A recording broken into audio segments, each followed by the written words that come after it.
અભિનંદન આપું.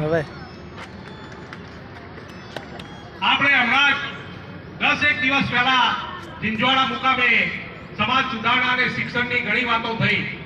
આજે પણ સમાજ સુધારણાની વાતો થઈ. એ વખતે થોડા નિયમો અલગ હતા, આજે પણ થોડા નિયમો બનાવ્યા. તો વડીલો, આપ સર્વને સમાજ એક છે, તો દરેક આજે પણ આપણે નક્કી કરી દઈએ કે આખા સમાજના એક જ નિયમ હોવા જોઈએ. જે દિવસે થોડા ડિફરન્ટ હતા નિયમોમાં, આજે પણ થોડા અલગ. તો આજે આપણે એની ચર્ચા કરી અને જે આપણા આખા સમાજના જે નિયમો બને એને આપણે સહર્ષ સ્વીકારી લેવાના. ગઢવાડા વતી તો અમે આજથી 5 વર્ષ પહેલા ગઢવાડા અને આ કોંગ્રેસ વિભાગે આ નિયમોનો સ્વીકારી લીધેલા.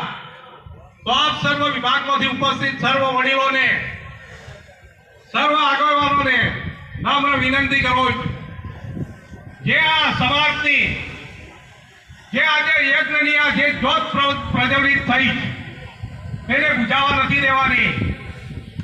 જો સમાજ આજે આ વાત નહીં સ્વીકારે તો ભવિષ્યમાં આ સમાજનો હાથ પકડવા વાળું કોઈ નહીં હોય. તો હું આજે વાત કરું છું, આ પ્લેટફોર્મ ઉપરથી વાત કરું છું કે આપણા 7 વિભાગ 8 વિભાગ દરેક વિભાગ વાઇઝ ઝીંઝુવાડામાં દેકાવાડામાં જે મીટિંગ થઈ ગઈ, ફરીથી આજે કોંગ્રેસ વિભાગમાં મીટિંગ. હવે જે આપણા વિભાગો બાકી હોય એ દરેકે મીટિંગ બોલાવી અને આ નિયમો સહર્ષ આપણે સ્વીકારી લેવા પડશે. એક વિભાગ ના સ્વીકારે, 2 વિભાગ ના સ્વીકારે, કદાચ સાબરકાંઠામાંથી કોઈ નહીં હોય, મામલતદાર સાહેબ એકલા જ છે લીખીથી, તો જે પણ વિભાગમાંથી ના ઉપસ્થિત હોય તો આ સમાજના એક મેં ઝીંઝુવાડામાં પણ કહેલું કે આપણે એક આખી સમાજની એક કારોબારી બનાવી અને એને અધ્યક્ષ તરીકે ઠાકોર સાહેબ કે ઉદુબા ગમે તેને આપણે બેસાડી, જે પણ વિભાગમાંથી કોઈ પણ ઉપસ્થિત ના હોય તો એ વિભાગમાં જઈ આપણે એમને સામેલ કરવા પડશે.